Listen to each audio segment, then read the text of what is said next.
When your fridge is empty and your belly is hungry and you've got mouths to feed, my back was against the wall and I was like, right, I need to change this narrative. Can you imagine having €5 left in your bank account? Well, what would you do? I had €5 in my account, I had no food. Everything was just on a negative spiral. Hi and welcome to Driven Women, brought to you by Cash and Rocket. I'm Julie Brangstrup and this is a space where horsepower meet ambition, where style, energy and a little bit of rebellion fuel every conversation. So, ich bin eine Star. Yeah. I thought this is the right moment to do this show and change your narrative and speak up and show the people who you really are. You had to eat organs or something. I ate the of a cow and I tell you right now, it's very sticky. How do you navigate being seen and staying true to yourself? Being loud, being proud, and being myself. I mean, I'm not everybody's cup of tea. If my younger me, if my 12-year-old Sharlely could see me, she would run to me and hug me and say, I love you. What drives you today? I was literally pacing around with my €5 in my account, literally not even £5. I had to ask my family for some money and they sent it to me, their life savings. So what drives me is to never go back to where I was. Today's guest is a model, a mother, a fierce advocate for identity, and someone who stepped into the public eye with courage and candor. So, this is Sharlely Becker. Welcome and thank you so much for being here. Thank you for inviting me, girlfriend. It's an honor. I'm really honored to be here with you. So, I have so many questions, but I know I have to hold myself back, so I'm trying to. I know. Trying to. So, but there are a few. I want to start from the beginning. Yeah. You know, this fiercey kind of nothing is going to take me down personality. Like, what created you? How did you become this bull that can just take on so many challenges and keep going? Oh, cute. Well, so I think everything in life, experience, you're not born this way. You have to create yourself. I think as women, when we're young and we are childless, we have no responsibilities, we're selfish, we can do what we want and we can tackle everything. As soon as you become a mom, a wife, your job is different, your life changes, and then you get some surprises along the way. We all have a story. Every single person on this planet has a story. And I think it just makes you who you are. You become who you are by doing in life and experience. And a lot has happened. And when you have children to look after, and that's your responsibility, you just keep going. You know, you had a pretty, with your mother passed away. There's a lot of things that's happened. So girls and women in your life, your grandmother had a huge part of your upbringing. You obviously a mother yourself now, and having that strongness of the empowerment. Yeah. What has that kind of affected you through life, of giving you those tools of? Well, you're a mother yourself, of like 1,000 children, so you've got great sisters, you've got a lot of girls, and I'm very fortunate enough to, how long has our friendship been now? I think 15 years, yeah. Something like this. We met and we connected, and that's rare. You gotta find your friends, and I think when you're younger, of course, your mother, if you're lucky enough to have a good mother, yeah? So I didn't have one, but you can't miss what you've never had, but I had a grandmother, and she was born in 1928 and had to leave her country, so moved to another country, a whole different life, and then having to lose her daughter was my mother. She had showed me courage. I wouldn't be half the woman I am if it wasn't for girlfriends like you or my grandmother, who has shown the way of, look, whatever happens, just keep going. And to have girlfriends I can call, who I can laugh with, and always make sure that I see the bright side of life, because it can bring you down. Women play a big role, an incredibly big role in my personality, in my character, because you strive to be a good woman and you can relate to me. I mean, sometimes we've just had it and you just want to give up and you're just like, I can't take it more. We don't have time for time out. We don't have time to be depressed. We don't have time.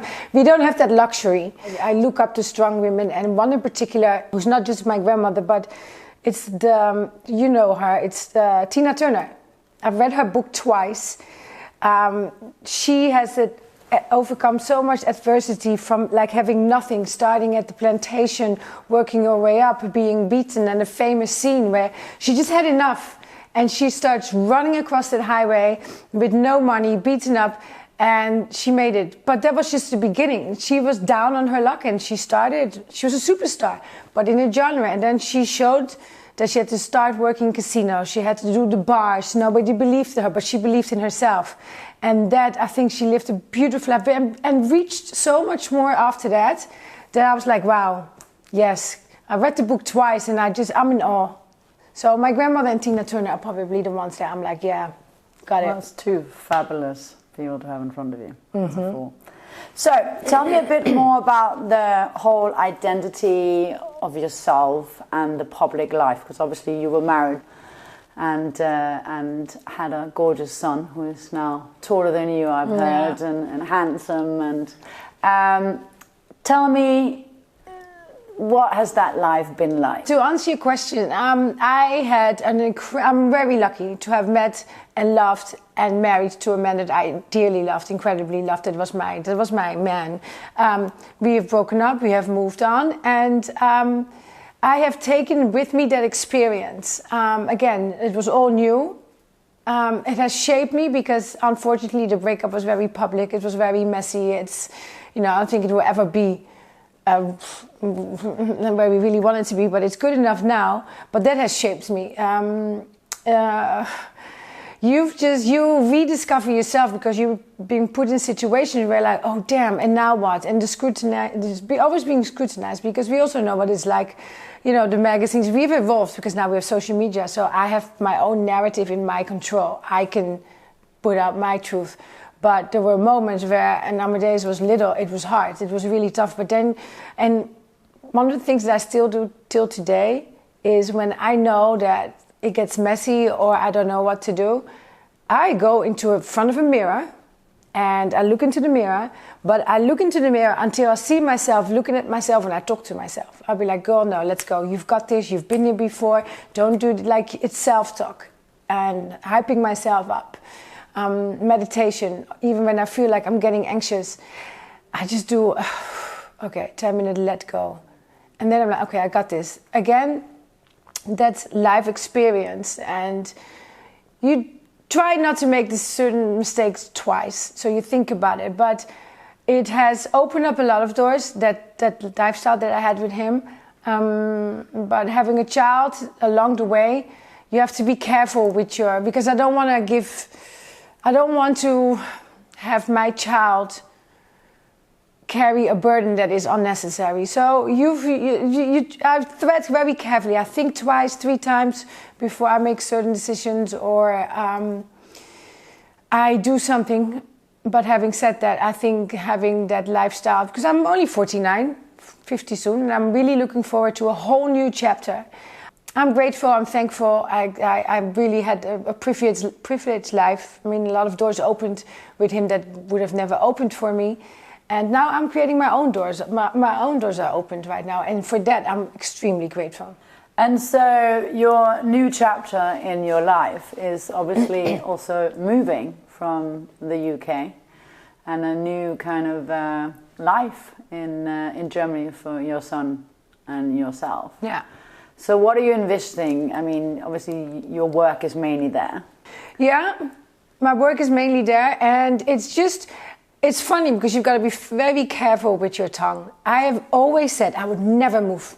This is it. I've lived here now for close to 18 years. Amadeus is born here. He doesn't know any better. We travel around the world. But to have made that decision to say we're going to Germany for a couple of personal reasons, because I just really cannot afford to live in London by myself as a single mom. It's extremely hard. And I still like to live on a level that I'm used to and that my son is used to. And I want to keep that. So at the moment, the opportunities are in Germany, school-wise.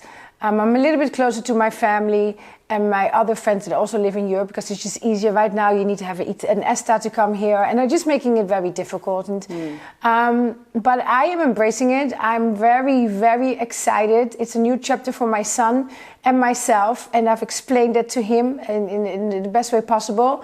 He's excited. School, education-wise, it will be something that's also good for him. It's opening his eyes. He's a teenager. He's just turned 15. So for him, it's like, when I broke the news, he was like, no. Like I had a little tear. Like, oh no, Mama, I don't know anything better. I'm like, darling. Then we visited the school. And then he's like, okay. I'm very nervous, but it's the good nervous. It's the butterfly nervous. It's because I know it's going to just get better. A new adventure. That, again, you never stop not learning. You just have to. Children don't really like changes.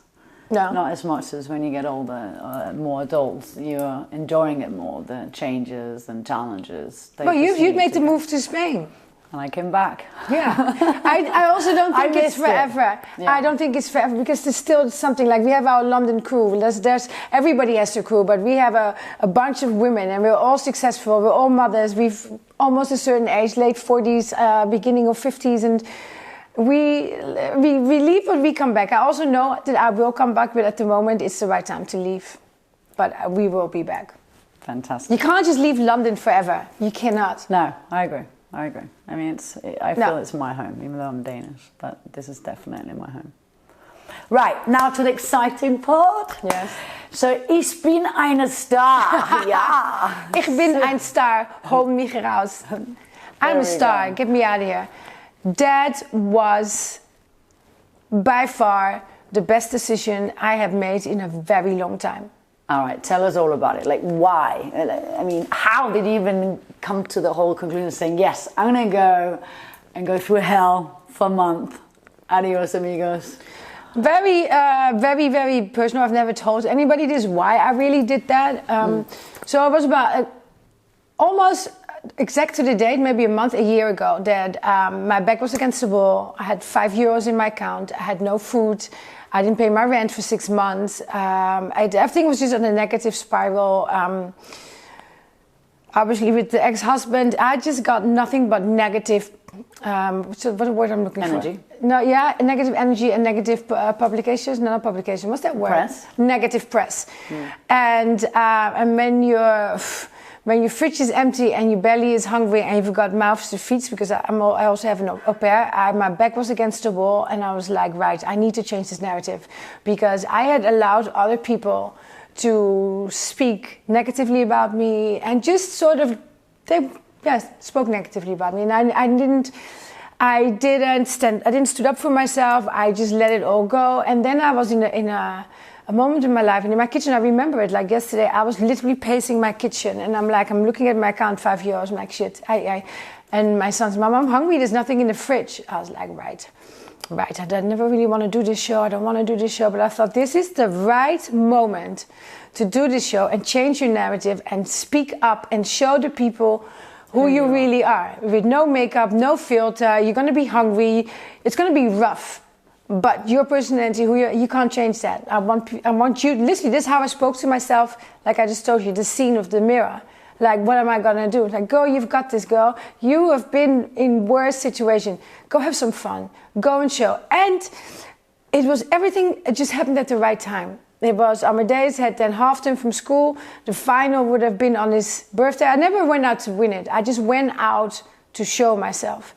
And I put everything, arranged everything, and the closer we got to the dates, the more excited I began. And of course, when the news came out, it was, oh my God, she needs the money. Yeah, I do need the money, because if I just sit on my couch, nothing's going to happen, because don't forget, I'm a single mom. I do everything by myself. I do have a boyfriend, but my son, my au pair, the food, you know what it's like, organization, the school runs, the homework.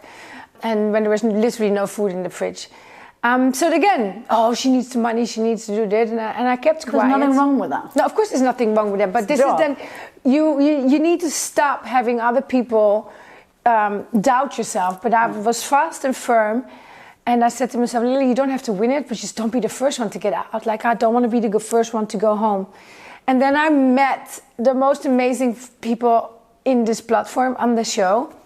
We didn't all get along, but that's you're not supposed to be all friends. It's a reality show, so there had to be a little bit of a fight. There had to be this and that. Creating the drama. Were they creating the drama, or did it just come natural? Don't forget, if you're hungry and you have no sleep and different personalities, you will clash. But we were lucky enough that we had an Olympic gold winner. We had an actor, 2 actors. We had a reality star. It was a great combination. And we also had, so they were in the 70s and the 60s, I'm late 40s, and then the 30s and the 20s. So the mix was really good from different backgrounds. And when you hardly sleep and your belly is hungry and you get agitated, everything would just annoy you. But the trials were real. Those were real animals. It kept your adrenaline up, the rice and the beans. But you're literally there, and the first day or two, you're like, what the hell? Because your body goes in shock. There's no sugar, there's no salt, there's absolutely nothing. Okay, then you start to survive.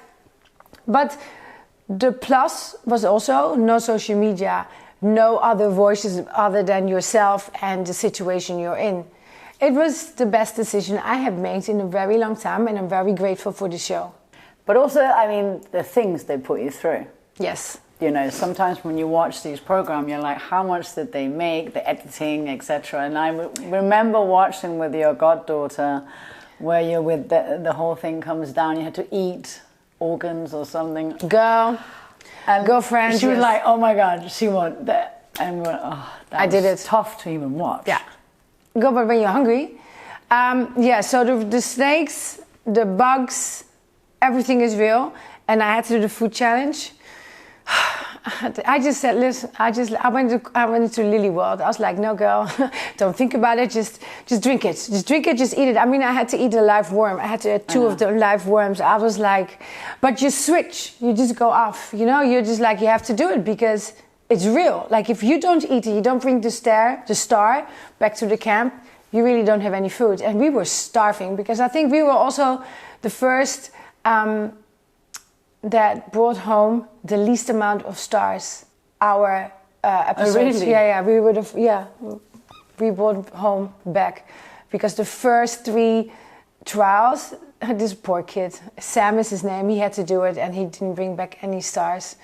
So we were hungry, and you get a handful of rice and a handful of beans and just water. So after the 3rd trial that he did and he came back with nothing, we were like, no, dude, then you get a little bit aggravated because you're like, dude, put yourself come on now, like it's like you're doing it for the team. But yeah, I ate a vagina cow, the vagina of a cow, and I tell you right now, it's very sticky. It's very sticky, you can't swallow it. And I was like, I ate the intestines of some animal. I had the camel toe or the camel down there. They mushed it. Yeah, I had crickets. I had scorpions. They were very dry. They put you through it. Yes, they did. And take you very much out of your comfort zone. So that brings me basically to the next part, which is all about Cash and Rocket. Yes, well, we also do that. Part. We take you out of your comfort zone as well and bring you together, all these international women.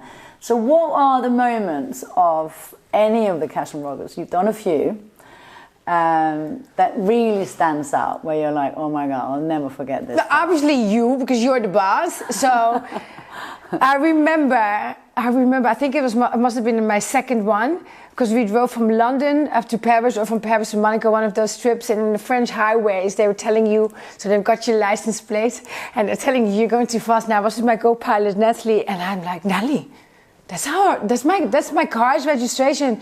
Oh my God, it's Julie. Julie told us to slow down. No, slow down, you're going too fast. Much respect to you, because this is all you, that's what you've put together. What really stands out is when we get the police convoy, when we get escorted into whatever city it is that we're in, and we're all lined up.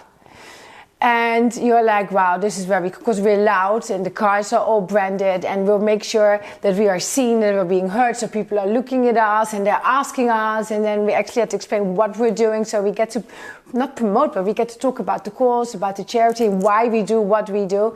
And when you have 18 women, supercars, and we all have good energy, and we're here for the same goal, that is to raise money for underprivileged children that can then go to school in Africa, you're just proud. So you're there, you have a very tight schedule that you give us. There's no drinking, and we all like a little bit of champagne or a drink after driving, a whole day. But the level of respect that we just live, it's like a school trip. We're just all excited, and when we see you, we're like, oh, what did she say? What did she say? No, Julie is speaking, be quiet. Like, what did she say? Like, it's that. And it's a school trip, but for Does that adults. mean you're basically misbehaving the whole time? Sometimes we would. Sometimes we would misbehave.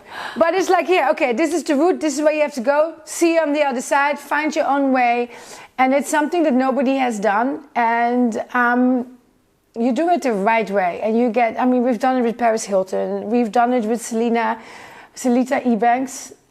We've done it with so many celebrities that have just been there and raised awareness. And yes, we could do it in the other way, but what's more cooler than 80 women in supercars doing it, driving it, and we literally driving and collecting money. And Africa, as you know, I've got I can't show you, but I've got an outline tattoo of Africa. My family's black, my grandmother swears she's from Africa, so I love it. And then we get to see, at the end, we get to go, well, you then hand over the school, what's the word I'm looking for when they are accepted to go to the colleges? And they get the scholarships. The scholarships. And they just are so surprised and they can't believe it. And it's the little things, because it's so much easier to, you're funding money, but actually doing it and then going to Africa and you're handing it over, you're like, yeah, that's it. Yeah, and to see where the money's going. Yeah. Meeting, the incredible. Well, the future is with the children, right? Our kids are definitely super privileged. We live in the Western world. We give them everything. They have everything. They click in a button, but we forget that these kids are the futures. And then we have some bright children that are just being overlooked. And then when we didn't have like 5 days to raise awareness, raise the money, and then go to Africa and see those happy faces, it's like, yes, it's unbelievable. I've been to the schools. We've met the directors. It's a blessing that you're doing, and I'm really proud to be part of that. Oh, thank you. Yeah, it's true. How do you navigate being seen and being, and staying true to yourself? Being loud, being proud, and being myself. I'm not everybody's cup of tea, nor you. We're all individual, and I like your energy. I like somebody else's energy, but I know who I am. I know I'm loud. I talk loud. I'm this, I'm that. But if I can be myself, I can be the best version of myself. There were a long time, again, that's why I did the show. I was hiding. I was just nervous. I had anxiety. I was like, oh my God, my Instagram, I had to block these people. The outside world had an effect on me. And I had to learn, like, no, girl, be proud of yourself. Do you, because there's only one of you. And when you are true to yourself and you do what you love and you're just authentically yourself, you get the best out of life. We have one life, and I'm the captain of my boat, and I love myself. Like, if my younger me, if my 12-year-old Sharlely could see me, she would run to me and hug me and say, I love you. That's how much I love myself. And I see it with Amadeus. I see how I'm raising my son. He's such a sweet boy. He's honest, and I see him. He looks at me. He's studying me. And I ask him, Amadeus, how are we going to treat women? With respect, mama, with respect. You come from a woman, you better treat her right. Okay. You're going to honor the woman. You might cheat. I hope you don't. But with honor and with a lot of grace. And yeah, I love me. I'm full of myself. And it very much shows on your Instagram the love that you found, and especially from the last years as a friend, it's wonderful to watch. And well, you know me. You know what I've been through. I know. I'm absolutely. It's a huge inspiration. Thank you. And I want the whole world to watch that whole, cycle of actually how you can really go and embrace yourself in that way. Yeah, and I think that is, it starts with self-identity. Who are you? Be proud of yourself. Accept yourself. When you make a mistake, just like, oh, I messed up. Damn it, I didn't learn from it.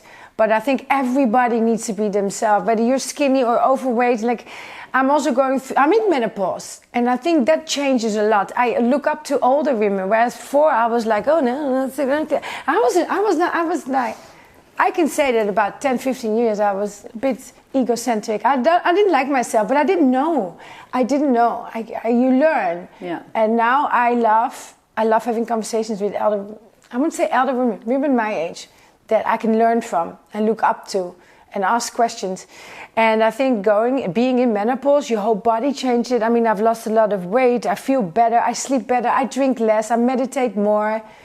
I'm more in tune with myself. So is there any guidance or advice you could give to all the women out there who are in that process right now? They're gaining weight, they're getting into the whole premenopause / close to the minute, and they don't know where to start. Obviously one has different variations of what they need, but is there something you can recommend that they should go and do? Right, so the perimenopause, so every woman is different. I was lucky enough to be in perimenopause for a year and a half, but it was the worst time.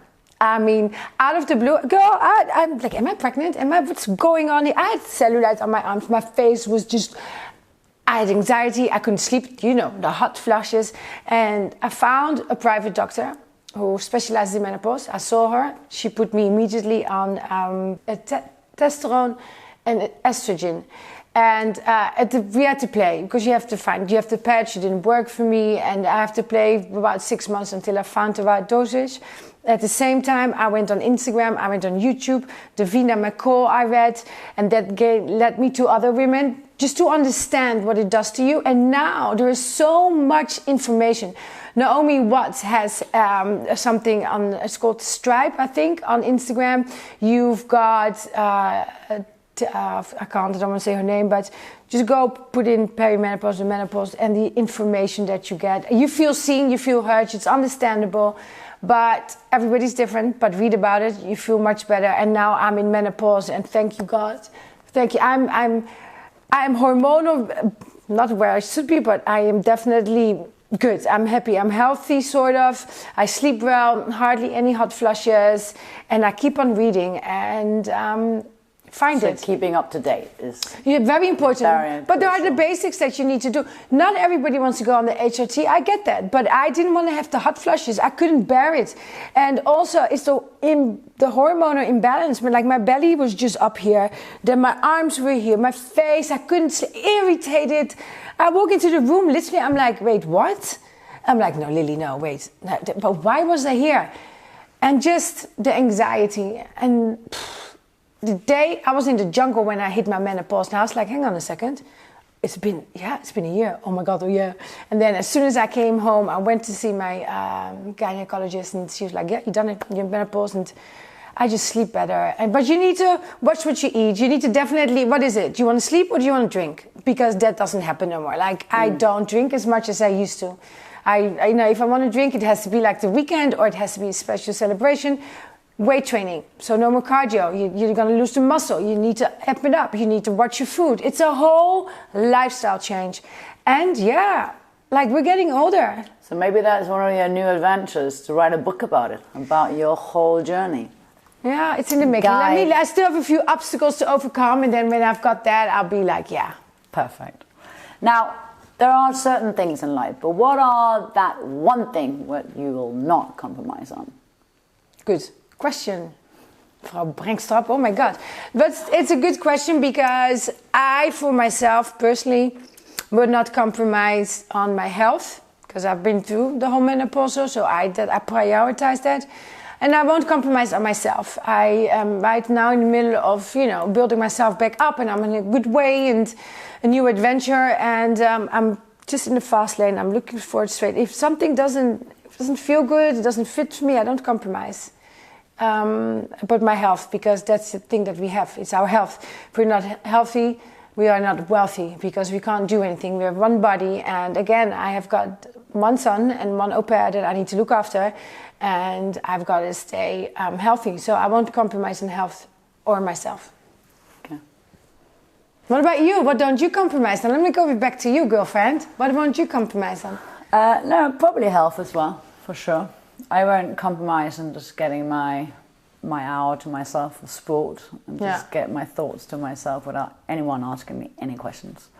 It's important, right? Yeah. Especially now, you're driven, you're doing really well. You're just on the rally, you're doing your podcast, you're getting women back together. And like, you can only do that when you are, your mindset is right, and we're staying away from the gossip. We're just hanging out with people, or girls or guys, are on the same frequency, and we're just, the conversations are different when we're talking about business, when we're talking about travel, when we're talking about investments, when we're talking about the future plan. Where are we next 2.5 years or 5 years? What are the kids gonna do? Those are the type of conversations. But also the kids are becoming old, you know, which makes life a whole other element of other issues easier and difficult. Yeah, young kids, young problem. Older kids, older problem. Girlfriend. Exactly. Mine is. Given how many I have, you know, my day-to-day is pretty busy with that and getting this going. Yeah, but I agree, health is crucial. Yeah, it's the number one. Without health, you don't have wealth. No, absolutely. Right, last one. Yeah. What drives you today? Oof. What drives me today is exactly because almost a year to the date, I was literally pacing around, had with my €5 in my account, literally not even £5. It was €5. So what drives me is to never go back to where I was. I had to ask my family for some money and they sent it to me, their life savings. I'm like, yeah, I had to pay rent, I had to pay my car. So when you are hungry, I don't want to be hungry. I made sure my son and my au pair ate, but it was, you know, little things. I had to okay, there's £100 for this. And you know, £100 doesn't get you nothing. Thank God it was a beautiful summer we had last year. And I walked the dog on the common like 5 times an hour, meditating, talking to myself. I drove myself mad. So that is when you're hungry. I won't get that. I drive myself. And I've got 2 young boys to look after.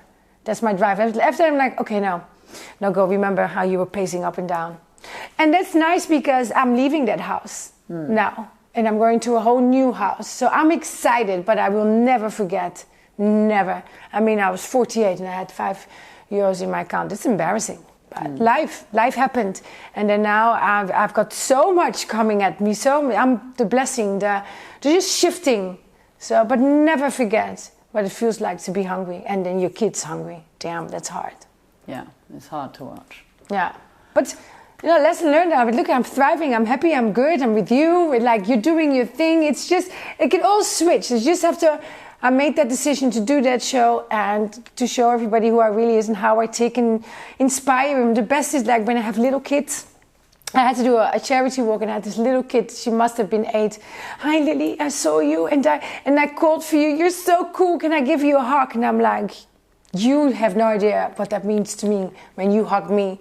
And then I had this older lady, and then I'll finish it off. She was the wife of a very important CEO, and she was like, I don't really watch it, but I had read so much about you, and I thought, right, I'm going to sit myself down, and I'm just going to see who this Sharlely Becker really is. And she goes, can we have a selfie yet? I won't tell anybody. I won't post it, but I just, do you. You're inspiring. And those two, so the one elderly lady and that little girl, and the same day on that walk, I was like, girl, see, you're doing well, because it's nice when we lift each other up. It's nice when somebody gives you a compliment.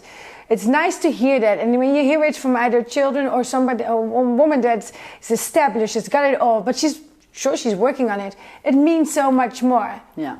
So. Absolutely. Women supporting women, just like There's you do with your. Nothing better than uplifting each other. 100%. Without that, like it's. Yeah.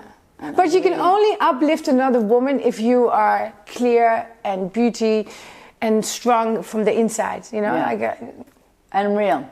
And if there's one thing you are the most real person. You get exactly what you see. Yeah. And that is, you know, I don't think there's much filter. No. Which is very refreshing and super nice to engage with, because there are so much out there that doesn't have that. No. And, but you're the same. Very proud of yourself. I'm super. Yes, I am, and I'm proud. Honored for you to even interview me, because it's nice. It's nice also to see and reflect from like, hang on, how far we both have come. You know, like, and we just keep going. Like, I look at you and I'm like, you've had your ups and downs, huh? And you just keep going. You get all these women together. Whatever happens, you can soak in it, but you've just got to get up and keep going. Because if you don't do that, nothing is gonna get better. No. And no one's gonna do it for you. God, and I don't want anybody doing anything for me anymore. No, but you know, that's the price that this is the whole thing that you're learning in that process. Yeah. That actually, if you do it on your own, when you get on the other side, it feels so much better. So much better. Yeah. Exactly. It's a little step by step by step. Yeah. And my fridge is full, by the way. Yeah. Which I'm very glad for. Yeah. That's right, you're buying lunch. I could, no problem. I'm joking. All right, well, I want to say thank you so much for joining. driven women. Yeah. And for opening up and telling us all about your whole experience and life. And we wish you all the best in Germany. We will find a direct flight going. It's easy. It's only an hour away, and I'll be back. And you know what? It would also be so much nicer just to come back and visit without kids, without a schedule. I'll be like, "Hey, go! I'm here. But let's go. We're doing something. Where are we going?" Exactly. Yeah. And there's always a space here for you guys to come and stay. All right, my love. Thank you. Thank you.